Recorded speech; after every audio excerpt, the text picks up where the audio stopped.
उसका आनंद ले पाएंगे कि भारतीय परंपरा में कितनी शानदार बात कही गई है। महाभारत आप जानते हैं क्या होता है ना। तो महाभारत का युद्ध चल रहा है कुरुक्षेत्र में, और युद्ध काफी सघन बिंदु पे आ चुका है, खतरनाक बिंदु पे आ चुका है। कौरवों की सेना बहुत बड़ी है, पांडवों की सेना छोटी है। बस पांडवों के पास ये है कि कृष्ण साथ में है, और कृष्ण की जो कूटनीति है, वैसे भी लठैती काम नहीं आती है, कूटनीति बहुत बड़ी चीज है लठैती की तुलना में, उसकी वैल्यू ज्यादा होती है। कृष्ण कूटनीति के इतने पुरोधा हैं कि उनके सामने बड़े बड़े जो बलशाली लोग हैं चल नहीं पाते हैं। अब हो क्या रहा है? अच्छा, कृष्ण को शुरू से अंदाजा था कि कर्ण को संभालना आसान नहीं होने वाला है, बाकी सबको संभाल लेंगे, कर्ण नहीं संभलेगा। तो कुंती ने कर्ण से एक निवेदन किया, और कर्ण ने अपनी माता से कहा, ठीक है माता जी, आप निश्चिंत रहें, आपके 5 बच्चे बचे रहेंगे। जिसमें निहित था कि मैं आपका एक बच्चा नहीं छोड़ूंगा, अर्जुन, बाकी सब छोड़ दूंगा। अब कुंती भी चिंतित है, क्योंकि भाई बच्चे तो उसके हैं ना, बच्चे की चिंता किस माँ को नहीं होगी। अब हो क्या रहा है युद्ध में? द्रोणाचार्य की मृत्यु हो चुकी है। अश्वत्थामा वाली कहानी आपने सुनी ही है। भीष्म भी युद्ध लड़ने की स्थिति में नहीं है, वो शैया पे लेटे हुए हैं, युद्ध नहीं लड़ रहे हैं। बहुत बड़े बड़े सैनिक कौरवों की तरफ के खत्म हो चुके हैं, हार चुके हैं। कर्ण कंट्रोल नहीं हो रहा, और पांडव उधेड़बुन में है। युद्ध के बाद शाम की मीटिंग चल रही है। युधिष्ठिर एक ऐसा व्यक्ति है जो बहुत ही विनम्र है, संयमित है। आप युधिष्ठिर के मुंह से गलत बात आमतौर पर नहीं सुनेंगे, क्योंकि संयम बहुत ज्यादा है। लेकिन उस दिन, उस कमजोर क्षण में युधिष्ठिर भी संयम खो बैठे अपना, और अर्जुन को बोल रहे हैं कि तुम तो कहते थे कि तुम दुनिया के सबसे अच्छे धनुर्धर हो भाई। अजीब हाल है, तुम कर्ण को मार ही नहीं पा रहे। काहे कि तुम्हारी धनुर्विद्या, काहे का तुम्हारा गांडीव धनुष। ये सुनते अर्जुन को आग लग गई एकदम।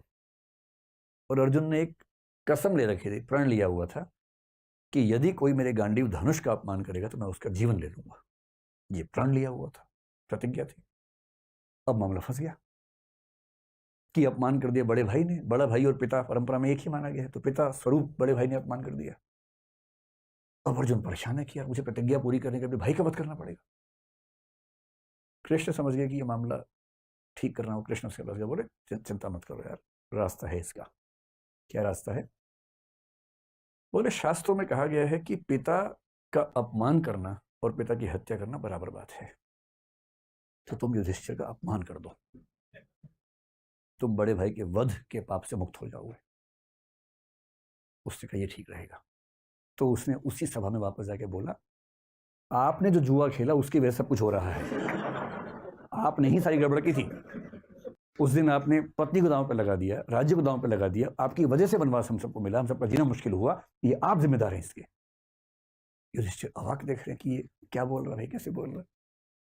फिर कृष्ण ने संकेत किया, हो गया बस पर्याप्त है। अब वापस आए। युधिष्ठिर तो चुप हो गए। उदात्त आदमी चुप हो जाता है, ऐसे क्या बोलेगा उसके बाद। अब अर्जुन को गिल्ट फीलिंग बड़ी खतरनाक है।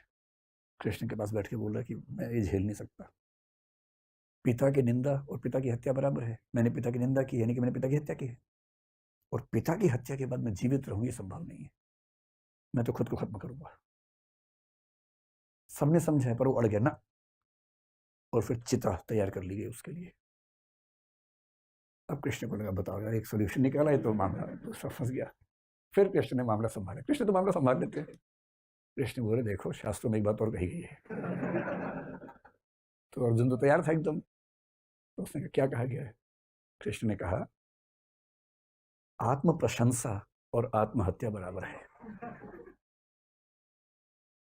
इसलिए अपनी तारीफ कर लो, आत्महत्या हो जाएगी।